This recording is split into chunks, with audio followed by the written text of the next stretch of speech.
Welcome to Uncomfortable Growth Uncut, where we celebrate those who defy fear, embrace growth, and live without regret. In this episode, we peel back the layers to reveal the person behind the profile with Pia Coyle. Pia takes us through her uncomfortable growth journey of divorce, self-discovery, and the lessons learned along the way. From redefining her identity to embracing vulnerability in leadership, her experiences are a powerful reminder of the strength within us all and our ability to reinvent.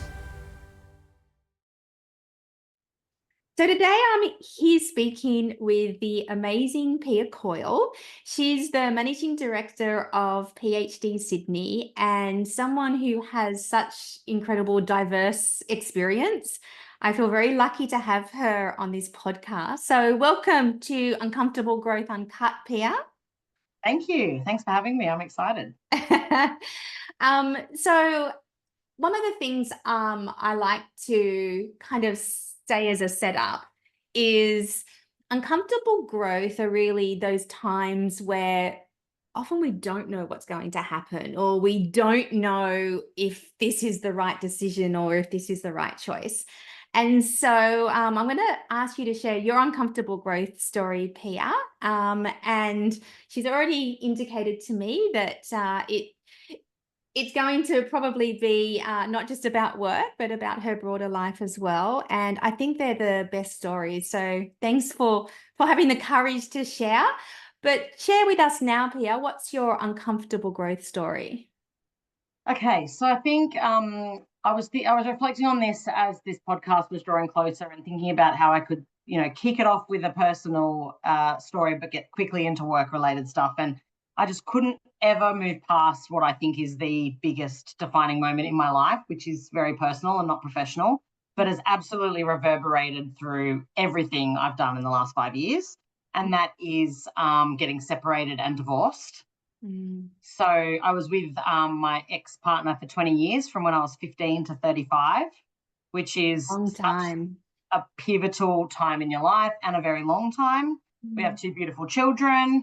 And in hindsight, I think we were both living very unconsciously, and we were both just thinking, this is our lives. And, we're both two very nice people, but it wasn't a relationship conducive for growth, I guess. And so having that happen and having him be the one to sort of propel us into that phase of separation was not how I thought my life would go.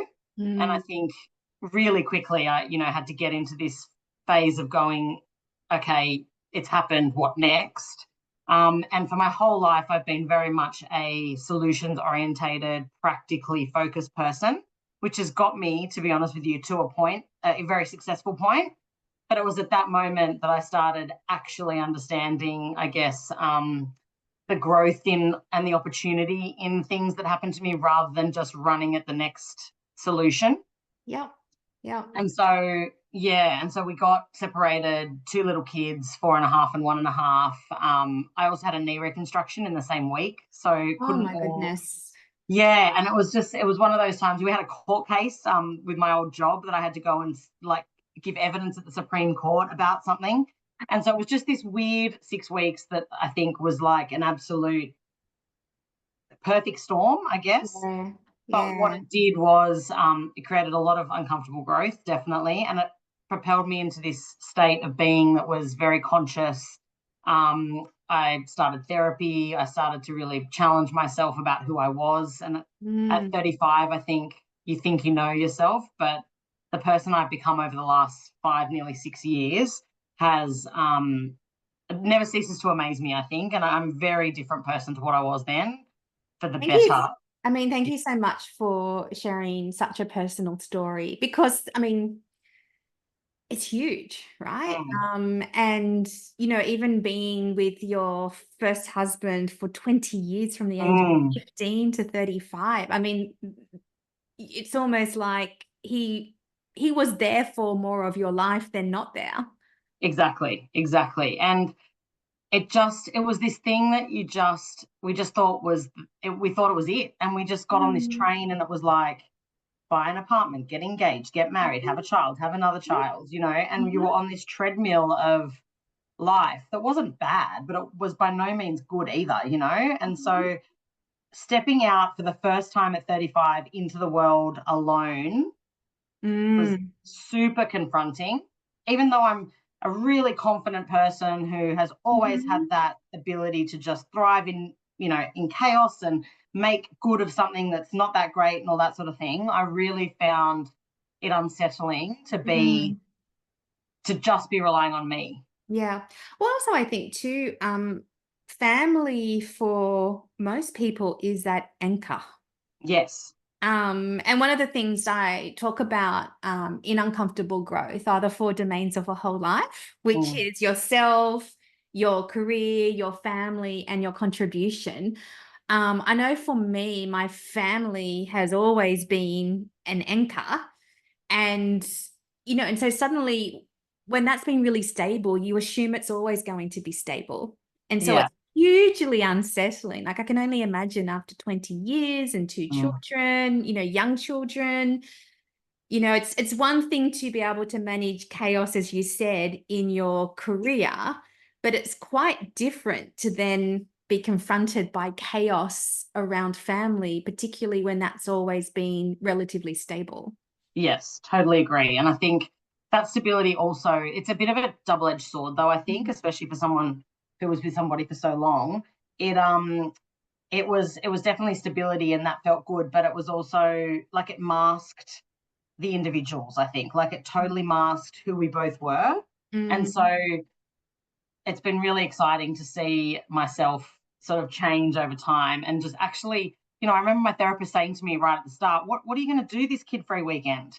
And Mm. I said to her, I don't know, probably the groceries. And she's like, no, what are you doing for you? And like it took me months to work out what I felt like doing. It sounds so silly, but the default position was meet up with my friends at the pub or whatever. But Yeah. actually, what I wanted to do was get back to swimming, learn how to read tarot cards, Yeah. teach myself to meditate, Mhm. read great books, be creative. But all Mm. that stuff had been buried because I was a mother, a partner, Mhm. an employee, whatever. And Mhm.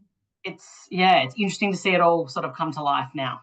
And I love, your honesty around, you didn't even know at the start, what it is you wanted because it had been buried. I mean, that's one of the big questions, is what is it I want? And often when we're busy doing all the other things you talked about, Mm, we compromise ourselves the most because completely. we're so busy doing all, and then suddenly you have a choice or you have the option or the time.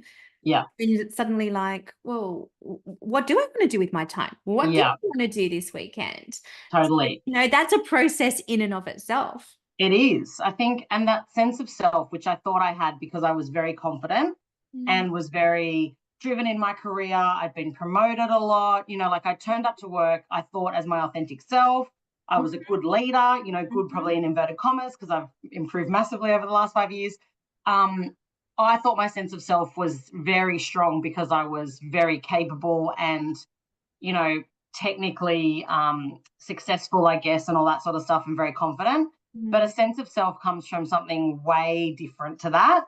Mm. Like knowing yourself is really, I think, what's happened to me and is happening still every day over the last Mm. 5 or 6 years.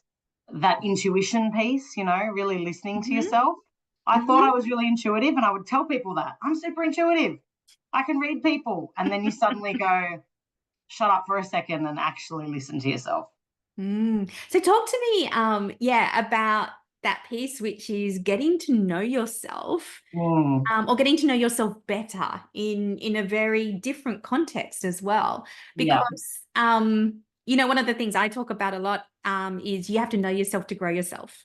Mm, That's one of my core beliefs. And so I love where you're taking this conversation so naturally. But yeah, tell me a bit more about what you've discovered and what was that like as you mm. stepped into rediscovering or discovering new aspects of yourself? Okay, that's a really good and big question.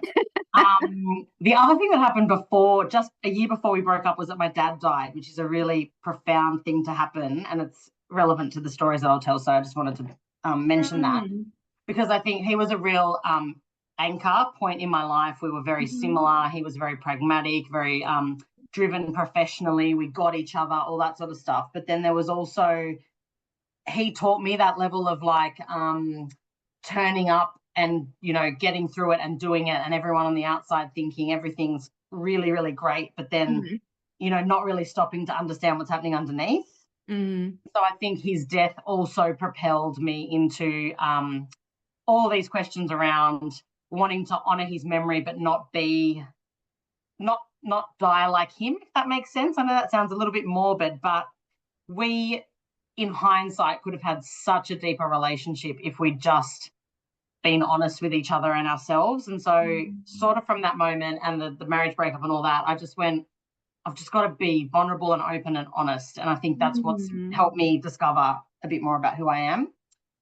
I think I realized quite early on in the piece when I was explaining to people about the separation, because it's a weird thing when you've got to go and tell your network this story, you know. And so I sort of had the story on repeat a little bit, and I had it in, you know, 3 or 4 efficient paragraphs where I could tell the story. And I got to the point where I'd said it 20, 30, 40 times, and the intonation was the same every time, and the, you know, pronunciation and the pauses. And it was like, you're just bloody delivering a script here. And like, I realized that sometimes I'd been on autopilot a lot doing similar things. And so that breaking of having a script was really important to me, like actually going, I'm going to live in the moment, similar to a conversation like this, and answer every question as honestly and as vulnerably as possible. It was very confronting to do that, but now I feel like it's completely changed me. And that's such an incredible insight as well. Because I also think too, in today's world where we're trying to do so many things, there's such a focus on efficiency, or we're so cognitively exhausted as well as physically exhausted that sometimes, you know, just going into the script feels appropriate. But I guess this was also in an area which was so core, so emotional, but also so important. I just want to recognize that that self-awareness of being able to recognize that and change it around something which is so personal. Yeah, it's interesting. And it's definitely a combination of so much learning and growth over the last few years to get to that point of having the insight. It wasn't an overnight thing. But I think what really struck me most about it was in that 4 paragraphs that I would deliver, it was a vulnerable 4 paragraphs, right? So it was a story that I thought was very real and very raw and all that sort of thing. But the delivery completely cancelled that out in a way. Because it was just the other mask that I put on, you know what I mean? So and once I started speaking with total vulnerability, it was interesting that your relationships change with people. And in the majority of cases, 99% of the time, it's been an amazing shift. And there's also been a really interesting falling away of people who I clearly didn't need in my life, if that makes sense. And so people meet you there. Like, it's a really nice thing. It gives me goosebumps talking about it now, actually. Like, I look back at who I've kept through this process and who's sort of fallen away, and it's absolutely what I would want it to look like, which is really nice. But some people just like aren't capable of hearing it, getting there, whatever. So or not ready. I think not ready. Because even, you know, what we're talking about, you have to be ready to step into a lot of questions, a lot of like, you have to put aside what is already your mask. Totally. And I also find too, as soon as you start to be really open in the moment and true, people also do the same. You know, like when you start, they do too. But totally before you do, they won't necessarily do it. And so it takes that courage to be able to do that. But the thing we're searching for so much around connection. Totally. Is also what comes back. Not to be scared to show emotion as well, I think, you know, like there were some really sad times and I'd cry and the kids would be around and I'd be really panicky that they were seeing me in a weak or vulnerable spot or that it would scare them or whatever. And I spoke to my therapist so much about, how to deal with that. Mm. And she was really great. She said, you've got to tell them the truth. You've got to say that sometimes life's not perfect and Perfect. happy and Mhm. you've got to feel the emotions. And, when she first said that to me, I was like, oh, this sounds hard, because I'd never really done that as a kid. Everything was hidden away, the Yeah.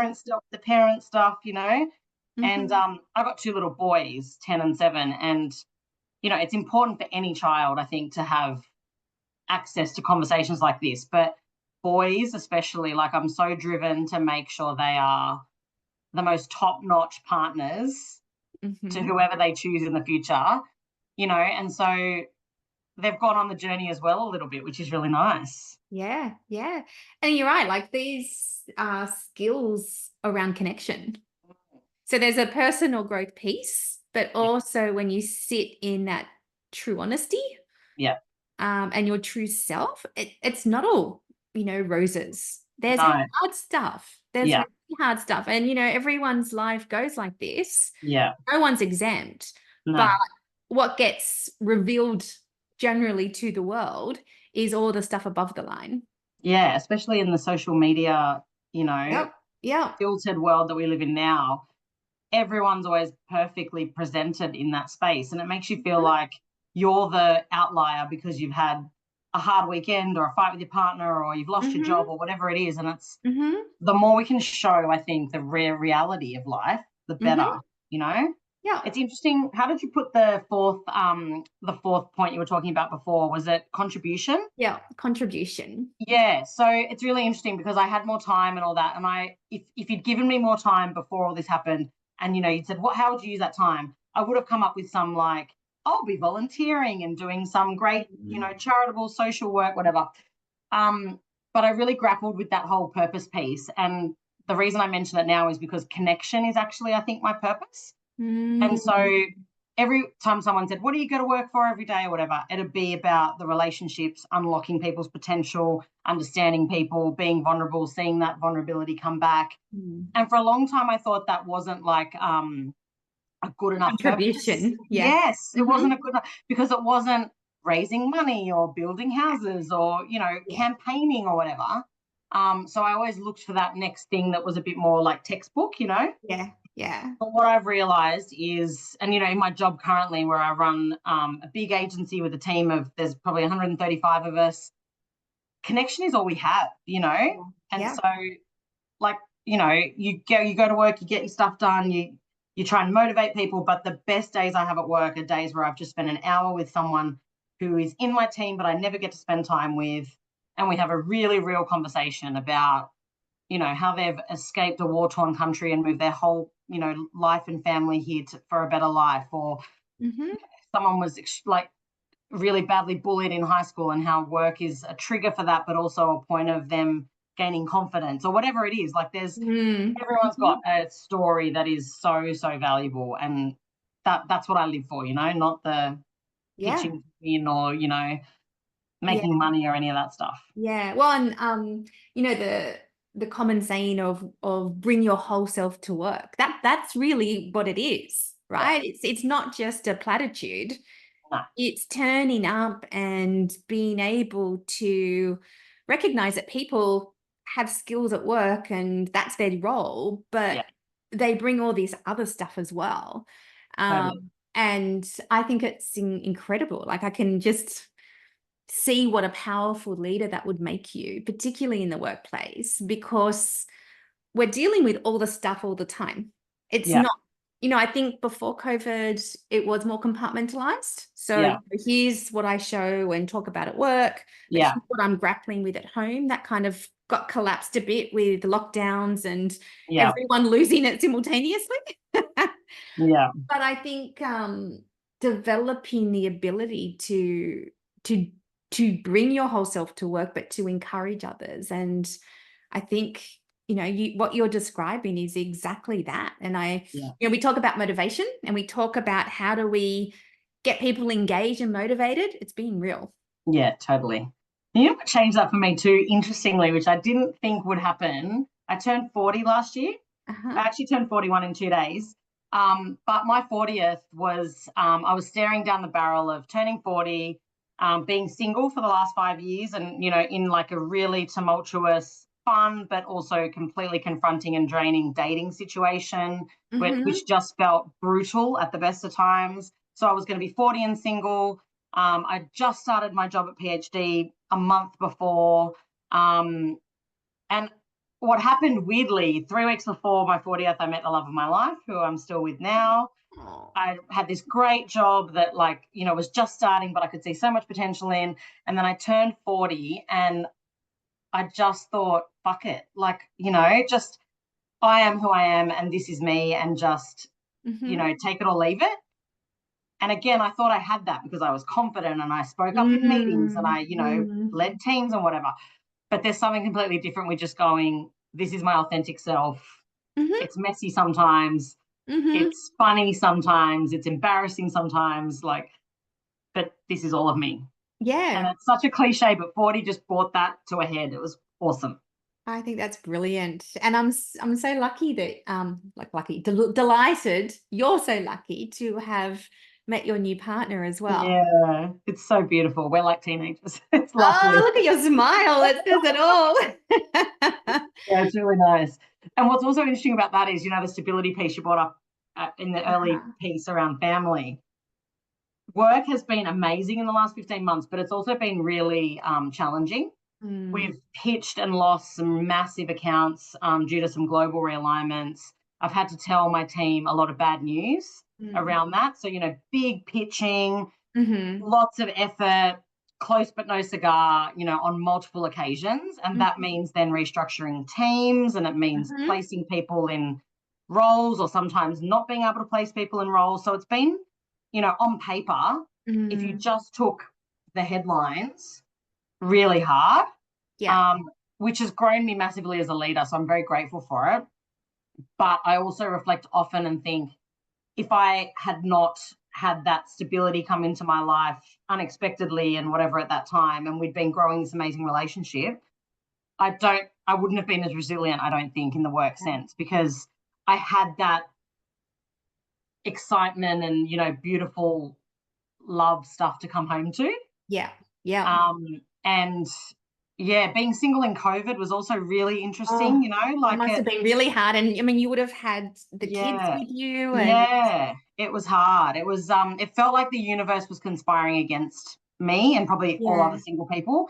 There was a point where I think we didn't have a singles bubble yet. I didn't have anyone I was dating regularly. The only people yeah, I would see is my children yeah. constantly, my mother, thank God for her, but also got over it a bit, and my ex-husband, and it was just like, let me out of this hellhole. Mm-hmm. Mm-hmm. And then Yeah. Yeah. we finally got to invite some people over, and I invited one of my best friends over, and I was making a cheese platter for her and I, Mhm. and bawling my eyes out in the kitchen, because at the heart, I'm an entertainer, I'm a foodie, I love to feed Mhm. people, and just the act of making that cheese plate, and the anticipation of her coming over for a chat, Mhm. Mhm. it just like got me, and so Mm. you just realize, so important to be connected to people. Yeah, and recognizing the joy that Yeah, brings. So, because you've basically talked about you're a foodie, you love to make food for others, you love to have real conversations. They're some of your best days at work. yeah, So, yeah. like connection. And I love the fact too that you said that connection is your contribution, because Mm, I do think that often we go, oh, contribution must be, raising money, working for a charity, yeah, working with the church, or whatever is your contribution.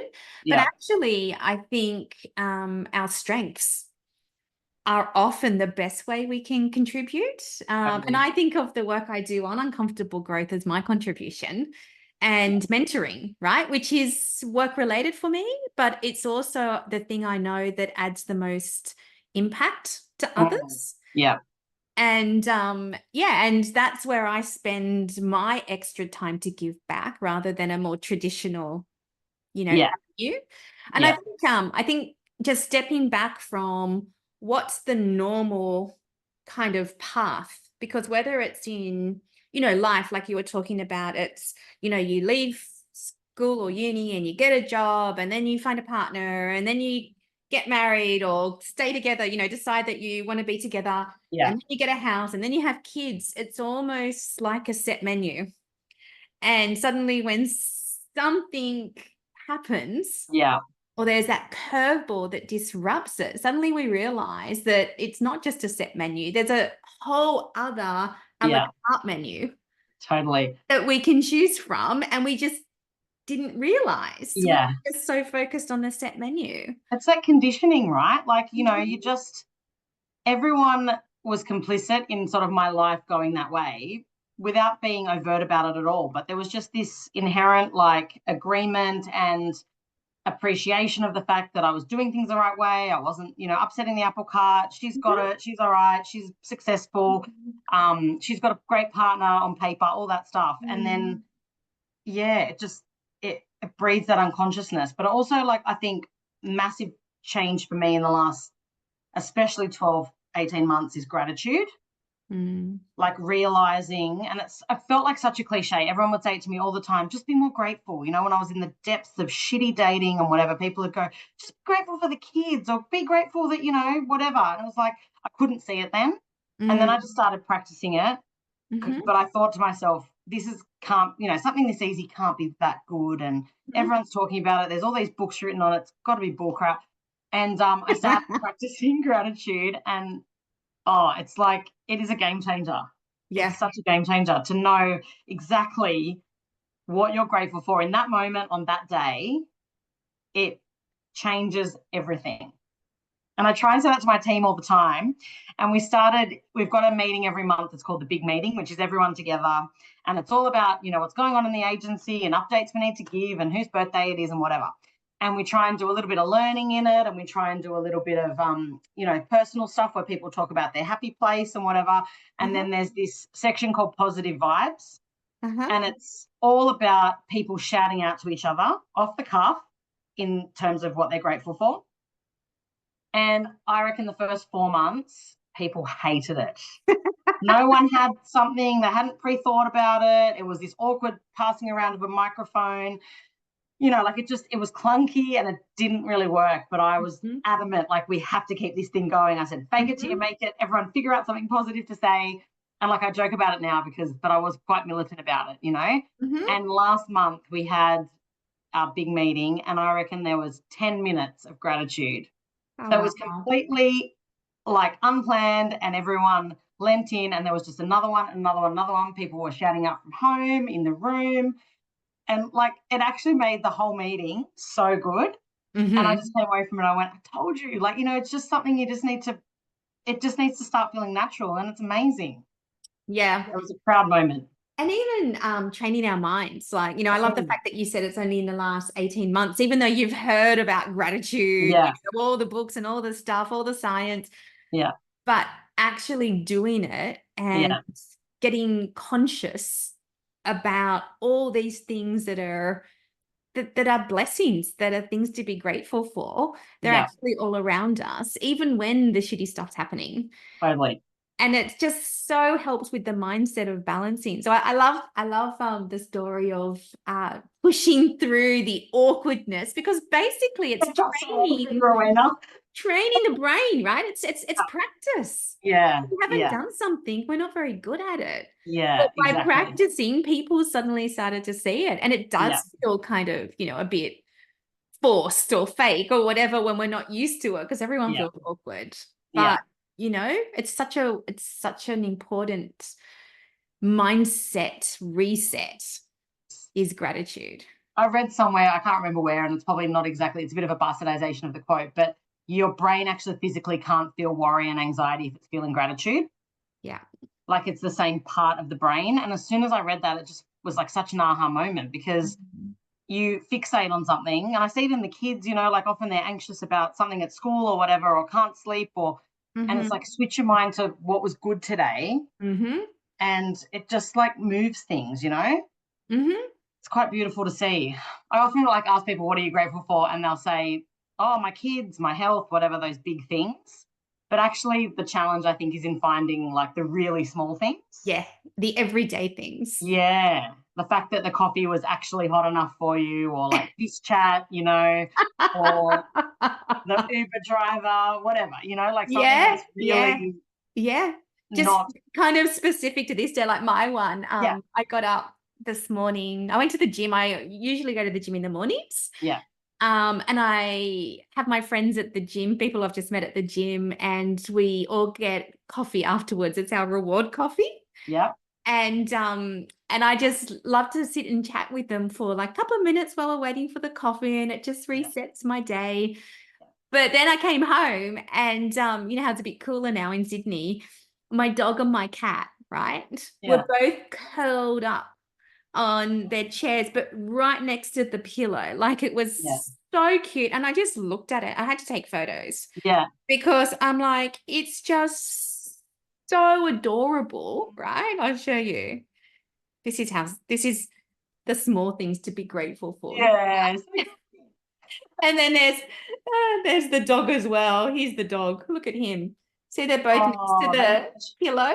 yeah, so cute. And I think just, you know, you're right. It's the small things. It's the daily things. It doesn't Yeah, have to be the big things. Of course, they're important to be grateful for, you know, like family, like health, like the ability to have these amazing jobs that challenge us yes, and of grow course, yeah, us. yeah, But it's also the little things yeah.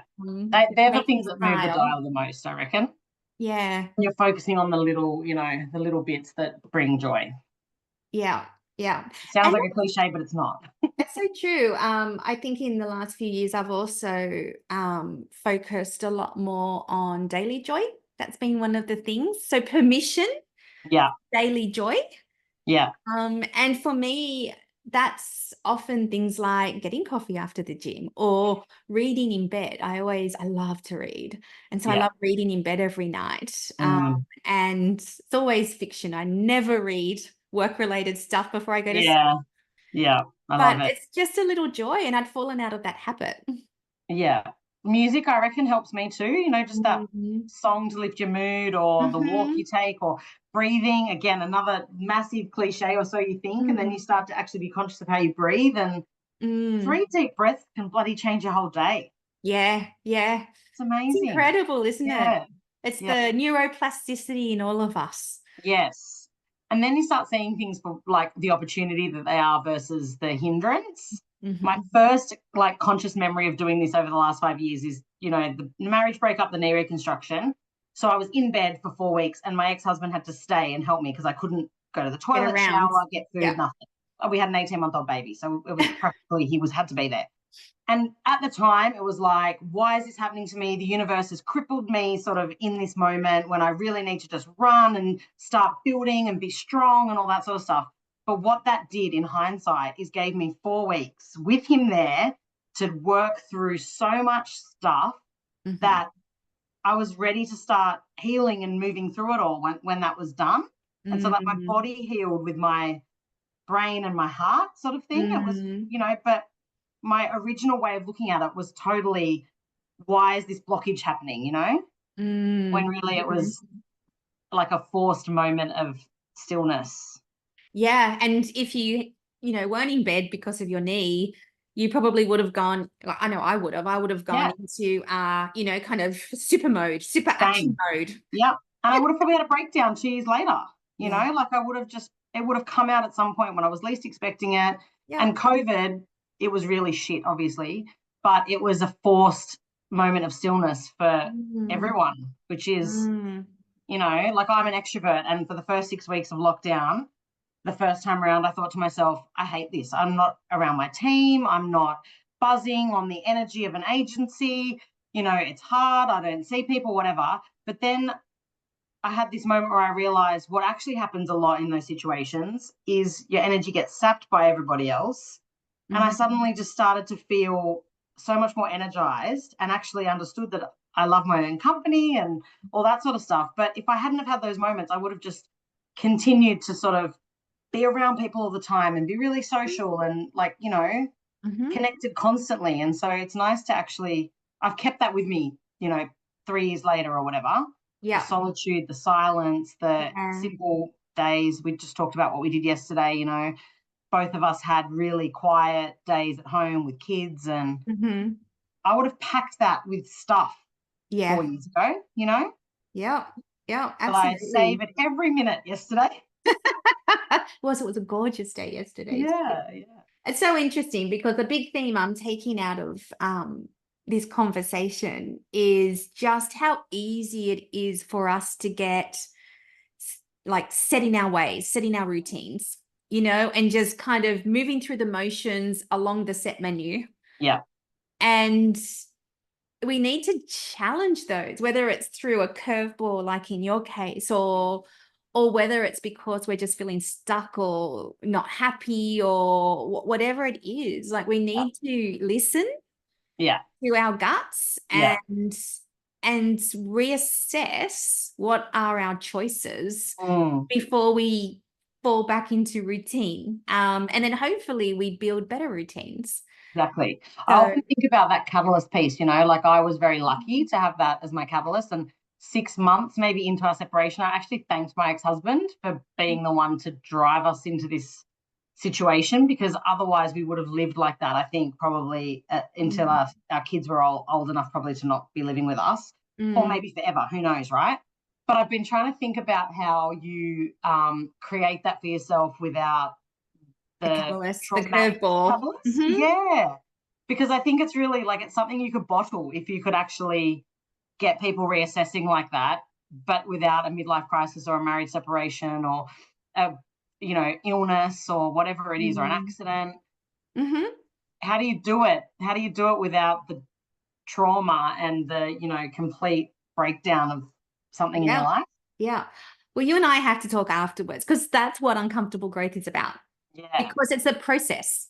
Yeah. And so whether a lot of the times, like I created it based on my own trauma, because that's what I was looking for. So like you, I learned through the big curveball and what came out of that. Yeah. Right. It's so important to conscious living and thinking through what it is we truly want, but also what have we been doing that is serving us and what isn't serving us? Because as we grow, we change, and suddenly what maybe once was awesome is not right for now. There are different choices that we can make along the way between, the tension between careers, self, family, and contribution, and they can shift. Yeah. And I think sometimes we don't let ourselves question whether we've got the right balance or what we're doing around each of those 4 areas actually makes sense for us now. Yeah. And it's a life skill. And it's a life journey. It's not that you ever get to the point where you're brilliant at it. It's, I was better than last year, or, I'm continuing to improve. But it's such an important life skill.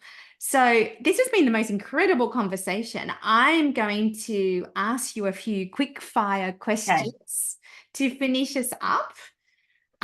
Very relevant to the conversation we've had. So the first one is, what are 3 things you've learned about yourself in recent years? Key 3 big things. Okay. One is the always trust your gut thing, because it's always right and it's always telling you what you need to be doing.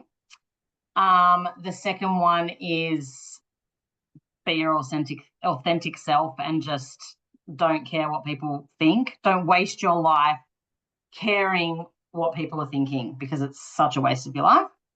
And the third thing is to love myself and to be as kind to myself as I am to other people. Wow, you just gave me goosebumps with those 3. Yeah, they're pretty big. They're huge. But so true, so important. Next question. What is important to you at the moment in your life? Continuing to push myself to grow in all areas. So this conversation has been really sort of, it's ignited something in me, which is really good. So grow at work, grow at home, in my relationships, grow myself. Make my little humans as good as they can be in terms of as they grow into adults, I think is really important.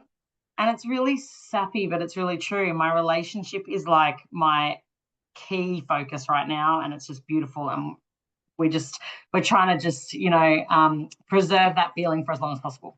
Oh, beautiful. Very romantic. It's my 25th wedding anniversary this year. So I'm like, yes, I want to capture all the love and the magic of 25 years. So that's beautiful. And last thing, what is a current fear, a current inspiration, and a current challenge? So fear, inspiration, and challenge. Okay. A fear is work related, and it is around effort to reward ratio. So pitching, not winning at the moment. I have a fear that I know I need to quell somehow, that that it's just an ongoing issue. Like we need to break free from that cycle and gain some momentum. So a fear is, how do we do that, I guess? And will it happen? Even though I know it'll happen, but on my bad days, I sort of go, how, I need to see it. And inspiration was the next one. Inspiration and then challenge. Okay. Inspiration is, I think, learning. Like I'm really sort of being inspired by understanding new concepts and then testing them out in my life with my team, with my family, with myself. And I've realized over the years that it's not like I don't have time to sort of devour books all day. So what I can get from a podcast or an article or a chat with you or whatever, and really just hone and move quickly, that's inspiring to me. And then a challenge is probably how do I lead my team through like some tough times and really galvanize the people that want to be there, and get us all moving in the right direction, so that when the time comes to win and grow, we're all reaping the benefits of that. That's beautiful. Thank you so much, Pia. It's been an absolute delight talking with you today. I feel like we need to have another conversation. I know, we do. Part 2 coming up. You have a great day. Thank you. Thanks, Rowena. If you are inspired but thinking, I can't do that, then you are so wrong. Anyone can learn the art of uncomfortable growth with the help of my flagship program, Uncomfortable Growth, Own Your Reinvention. In this, you will learn to navigate your own internal contradictions to finally unlock the courage and commitment to live a deeply meaningful life by design and on your terms. Uncomfortable growth is about the struggle and joy in discovering who you are, what you truly want, and how to make it happen. If this is something you are ready for, then find out more at www.rowenamillward.com. What have you got to lose, or more importantly, gain?